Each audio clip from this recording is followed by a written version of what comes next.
Was the lowest level you can beat Pokemon Red and Blue using a Cloyster. We are on to Loreley. Just a heads up, this one's pretty long, so if you want to skip, go for it. I'm going to explain it, and then I'll let you know when I go into rant, so you can skip. So Cloyster's move pool is not very good against Loreley, because we really only have normal ice and water moves, which none do too great of damage. And Cloyster's special stat is alright at best. What is kind of annoying is, so the Dugong goes for Growl, which basically makes Tri-Attack useless after like 2 of them. So it's kind of, do I set up the withdrawal here, go for some badge boost, or do I try to take out the Dugong quick with Tri-Attack before it knocks me out? So it kind of depends on what the Dugong decided to do.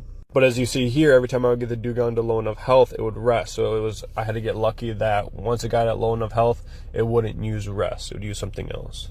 Looking back on it, I don't even know if I should have used Tri-Attack. I probably should have taught like Rest or Substitute or something different, maybe even Reflect. But I wasn't really sure what I was going to want later on in the run. Never noticed this. Side note, that Cloyster is sideways. That's fun. Because once you get to the end of the run, you don't know if you're going to want to save something for later, like a different move. So basically, once you get past the Dugong, it's just a matter of taking stuff out. PP was a big challenge in this one. I think that's part of the reason why I didn't teach Reflect or Rest or anything, was because I would run out of power points often. If you notice my withdrawal in the beginning, it only had 6 PP. That's because I went to Victory Road to get rid of a bunch, because then I could at least use Struggle if I had to. And another thing to note is, if you're using the same type move as the Pokemon, you cannot status them. So like if I use Ice Beam on the Dugong, I can't freeze it. If you were to use Thunderbolt on a Raichu, you couldn't paralyze it. But if you use Body Slam on a Raichu, you could paralyze it. So that's a Gen 1 mechanic that they fix later on. So at this point, it's basically taking out her Pokemon. Go for a Tri-Attack, didn't do anything, so we're just going to stick to the special moves unless, if we can get a critical hit on the Tri-Attack, it's good to go because it's going to override the Growls, but we're just going to save that for when we have to have it happen. Okay, so here's the rant. Lapras